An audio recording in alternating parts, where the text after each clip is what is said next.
Good morning. We'll try to wake you up in a second, play some music and make you dance or something fun like that. This is the one crowd that I don't need to convince on the power of mobile, right? This is the one place, like if you're a CMO or if you're a CEO or if you're someone else, there's a little bit of a mobile pitch that you have to do, but certainly not here to this crowd that is at the market research mobile event. But we can all admit how transformational it has been on the one hand. It's really fundamentally transformed how we spend our lives, spend our time, how we interact with each other, and so on. And at the same time, it's profoundly natural, right? So think of yourself as not as a market researcher, but as a consumer. It's just something you do. It's something your kids do. Your kids listen to iHeartRadio and do various other things. I was sharing this anecdote with Mark yesterday about how when my kids go to a hotel room, they go to the flat screen TV and they keep touching it and they keep thinking it's going to do something for them and it's going to interact with them in some way. And it's because they grew up in an iPad universe, right? They grew up in a mobile universe and they don't understand how all devices don't function the same way. So we are not just at the cusp of a transformation, but very much in the middle of it. And this is just a fun stat I want to throw in there, which is the average mobile user checks their phone 150 times a day. And I'm like, that's it? Because most of us, I carry like 2 or 3 devices for the various sectors of my life and honestly spend far more time there than with most humans. I was at the Delta terminal just a couple of days ago at LaGuardia. Not the most sophisticated airport on the planet, not the most interesting. What's interesting about the Delta terminal, it's all iPads now, so you order your food via the iPad and they bring it to you. And it's a little bit disconcerting because you don't know if your food is coming with toast or not, but there's really no one to talk to. So I think there's still things that we are trying out and may even change our mind about and fail at and so on. But again, when your LaGuardia Delta terminal is all mobile, then we really are in a different world. And of course, a lot of the growth in the internet sector overall really has not come from desktop for quite some time now. It's come from smartphones and from tablets. And so my talk today, which is different from several of the people you heard from yesterday, I thought the Kellogg presentation was great. I thought the Hilton presentation was great. I didn't get to stay for a lot of the others. But it's interesting how all of us are thinking about this as marketers. And I think that a lot of the approach that I heard from Kellogg, that I heard from Hilton is right on, right? It's about your consumer experience and how you deliver that. And you separate that thinking from your thinking about advertising, because they're 2 different things. So I'm really going to focus today on advertising and how to think about advertising in mobile and how those coexist with other efforts from brands themselves. And again, everyone's going online via mobile, and then there are about 1 in 10 smartphone users who have no other form of high-speed internet access in their home other than their data plan, right? So quite mind-boggling. And honestly, as market researchers, our lives are becoming so difficult because 44% of Americans live in mobile phone-only households, right? So now there are so few people I know who still have a landline. I happen to have one because I do business from home and I don't like the quality to go in and out when I'm on a conference call. But really, very soon, people like me will be in the minority. And so the whole age of calling people polls, et cetera, is so behind us. So we have to talk to consumers differently. A lot of the people who presented here have talked to us about how they're reimagining research in the era of mobile, and I think there's a lot of innovation going on there. But we're also fundamentally thinking about the consumer differently. Let me tell you what that means, right? We've always known a lot about the consumer. There's plenty of syndicated research out there. There's plenty of proprietary research out there. So most of us know our consumers pretty darn well, right? We know their demographics. We know their location, at least in a broad DMA sense. We know about presence of children. We know about employment history. We know about media usage. We know about parenting. We know about gaming. We know about whether they have Netflix or not. We know about their spending, how much they spend in leisure travel. We know whether they're into organic produce or not. We know about movies and ebooks and what they do in their alcohol purchases. Honestly, we have historically had a ton of research and a ton of insight, separate from anything proprietary we do, on our consumers. But now we have an opportunity to do something radically different, right? Because you know all this about them, but you also know things about them differently as they're out and about in the world.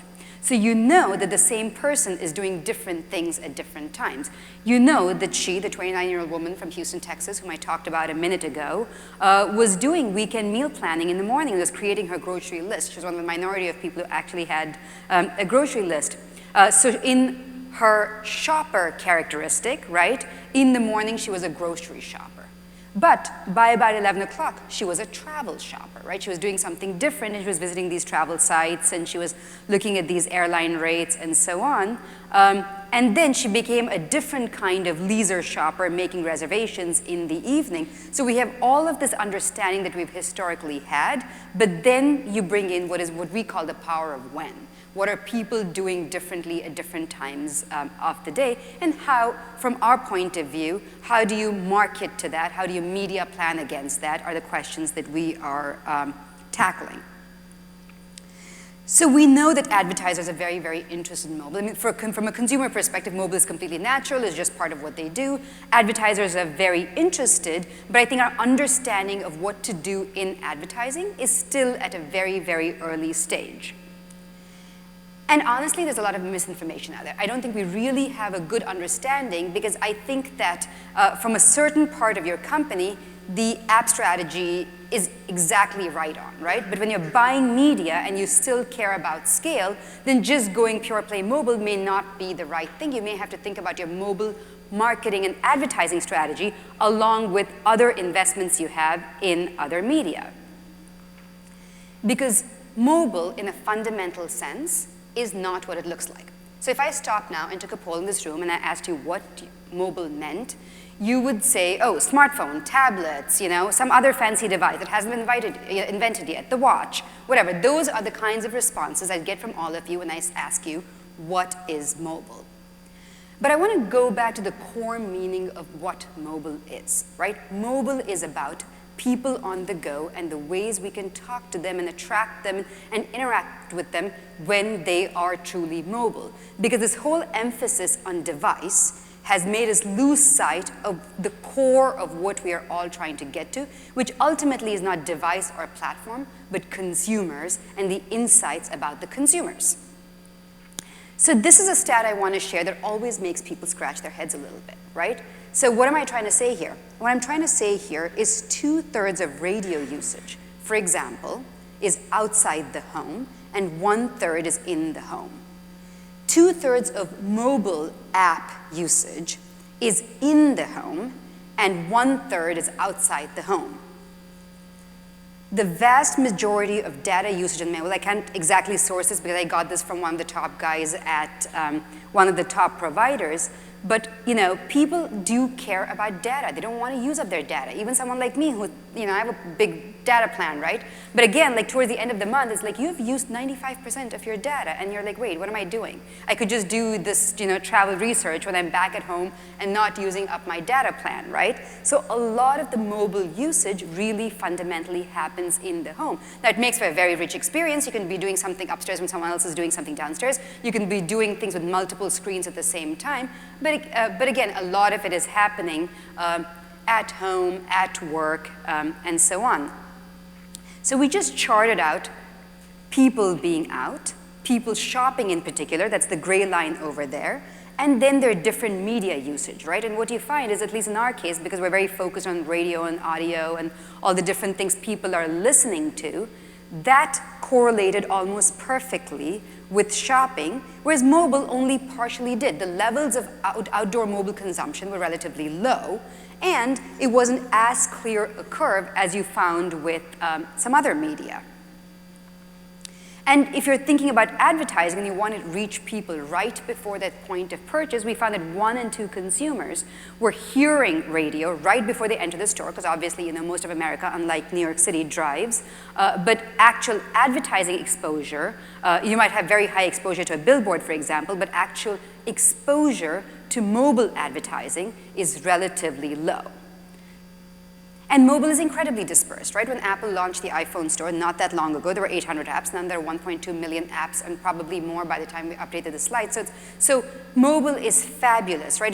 But we have to think about mobile for advertising, different from the various consumer interactions and apps and in-store experiences. So it's actually a much more complex landscape than we initially imagined. And you need to have mobile media at scale in addition to your classic mobile strategy. This is completely unreadable. It looks even worse today in this glare. But this is the latest media usage chart from Nielsen, which lays out how much media is consumed. And you have about 260 million people consuming radio, bulk of which is outside the home. And then, mobile is a smaller piece of that. And also a smaller piece that happens outside the home. And of course, television is relatively static, and outside, on-the-go, online video is still very, very small. And we love consumers, right? But consumers don't love change as much as we think they do. This is something we were doing a lot of research nowadays on the connected car and what the dash should look like and what that should feel like and so on. And everyone's like, oh yeah, the dash should be all interactive and you should be able to push all this and you should be 100, everything should be a hotspot and so on. But there are safety concerns, right? Like you're pushing all those buttons and unless you have a completely driverless car, it's not that safe to be out there. And most people in some of the research we did, they kind of leave the dash alone. I mean, yeah, make it a little more interactive and show me a few things, but honestly, I like my buttons and knobs, and I don't need my dash to be a smartphone. So a lot of hype, a lot of interesting developments going on, but we also have to remember that at the core of the consumer experience, you need simplicity, right? You need safety. Like as long as we keep those core principles in mind, we'll be okay regardless of mobile or any other innovation that's happening in the world. So if I can bring this back to advertising, the way we think about mobile, and we used our own media to launch iHeartRadio, which 3 years ago did not exist, right? Today has, but then has 80% brand awareness, reached 60 million registered users far faster than Twitter, faster than Facebook, and so on. So we know, so I'm speaking today as both a marketer and someone who sells advertising. We have spent a lot of time thinking about how to harness different media for our marketing goals, and we are really thinking more and more about mobile as an extension from an advertising perspective, as an enhancement, and most certainly not a replacement.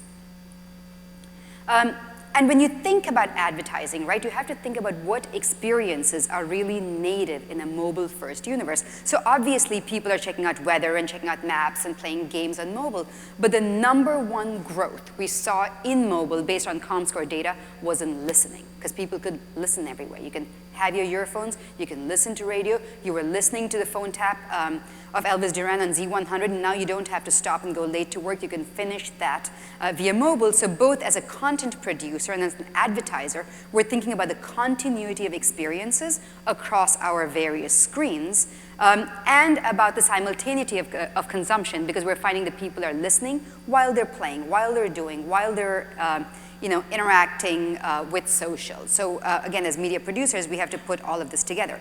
So what do we do about all this, right? So we create unified experiences across our various devices and platforms. So you have radio, and you have a very similar experience in mobile, in tablet, in dash, in home through your Sonos or everything else, and through your wearables. And if you are in the audio and radio space, this works. This is one of the few places where your content production can be the same everywhere, because guess what? Your consumer does not care about the sound and whether it's coming from a clock radio, a car radio, a shower radio, a smartphone, a tablet, or something else, because unless you really have fidelity issues, it all sounds the same. And so from an advertising perspective, this is one of the few places where you don't have to mess with your creative, right? You don't have to have a different audio creative for your radio ad versus your tablet ad versus your Sonos ad. Yeah, you may be able to enhance it a little bit, have some interactivity, and so on, but the core of the voice, the core of the sound remains the same. So the more and more we talk to marketers, the fundamental question we're asking all of them is, what is your sound strategy? Because it's an increasingly distracted world. There's so much coming at people between your display and your video and your TV and your everything else. We are finding that sound cuts through the most. This is an anecdote we like to share with everyone. which is that the average attention span of a human used to be around 14 seconds. The average attention span of a human today is something like 6 or 8 seconds. And the average attention span of a goldfish is 9 seconds. And if you work in the media, business, and marketing, I'm sure your attention span is even lower than that. So, we're in an age of distraction. We're talking about how to cut through the clutter, and having a clear sound strategy, we believe, is core to that. And your sound strategy can cut across all of your devices. In addition to your brand strategy and your sound strategy, we also all have social strategies, right? And we at least spend a good amount of time in social because we've always had request lines and always had interactivity with the consumer and so on. And we're finding that 6 in 10 of our consumers interact with us via social media. So we think of our world as shifting from a dialogue where you had the listener on the other hand and the DJ to a world of omnilog, right? So we have a world where we are interacting with the consumer every single day through our talent, but our talent in turn is facilitating conversations between people. So a conversation that starts at 9 a.m. could then continue all day through social, through something we trigger in the morning, and we think of ourselves more and more as facilitators of something that happens that begins with a timestamp, but then continues on through the course of the day. And finally, the last area we play in, I've talked about audio and radio, I've talked about social and devices, and I'm also, we have a big play in live events, and this is where the most fascinating mobile interactions are happening, right? Because you go to a concert a few years ago, and maybe people were smoking weed and swaying back and forth and whatever, right? If you've been to a concert recently, everyone has their smartphone out, right? It's the number one thing people do at concerts. And artists have learned to play with this as well because, you're turning on your lights, you are, doing whatever Coldplay tells you, and it's a really unique experience. And you find that the live events are a whole other form of experience in a mobile-first universe. This is just, what people are doing, which is, telling their friends about the concerts, taking pictures, sharing, and so on. But what we're finding is people are looking for constancy in a world of disruption. Live music is one of those few constants, but a live show becomes a global digital event because of mobile. You're sharing this with everyone out there. So I may have 20,000 attendees to the iHeartRadio Music Festival in Las Vegas, but last year I had 27 billion social impressions because these people are sharing this everywhere with everyone. So the way we think about it, right? A live event has the in-room audience and then the whole audience out there, and in turn, all of that social fuels interest and fuels activity that drive back to live events, and that's why, honestly, we've gone from, one show 4 or 5 years ago to dozens of them today. There's just some of our social stats, and together we can put all of this back for ROI. This is just from pure radio itself. This is what Ad Age covered in terms of some of our work, which is, we were already delivering about a 6x ROI, which is, double most of other media out there. And this is where we laid out some of the ROI results. The first was sales, but this is across various funnel metrics, awareness going up 97% across a whole host of campaigns, recall going up 45%, consideration going up 46%. This is what we saw across a host of radio campaigns. And then ComScore released very similar stats for mobile, because mobile also drives lifts across the funnel, but much smaller. You saw 97%, 28%. You saw 46% on one chart, you see 6% on the other. We tried in the presentation to lay them side by side. It was too crowded, so I couldn't actually figure out how to do it. So mobile drives results, but not at the scale of other media. So when you put it all together, especially through audio, then you can have some amazing results. So the way we think about it, right, we don't think of mobile as a standalone. We think of the 240 million radio listeners we have, along with our 86 million digital users, along with the 20,000 events we have, along with the 141 million people we're reaching via billboards, along with social, along with the 200 million people I send traffic information to, many of which are mobile. And when you package all of it together and not in a silo, then you're onto something really fun and really exciting, and you can truly embrace the new world of mobile. So what am I trying to say? I have talked about a lot, I've rambled quite a bit. Mobile is everywhere. Mobile is not exactly what it looks like because it is more static than we think it is. But when you harness mobile along with everything else as part of an overall marketing and media strategy, and you think about your sound strategy, you can really turbocharge your campaigns through social, through mobile, through sound, through video, and everything else.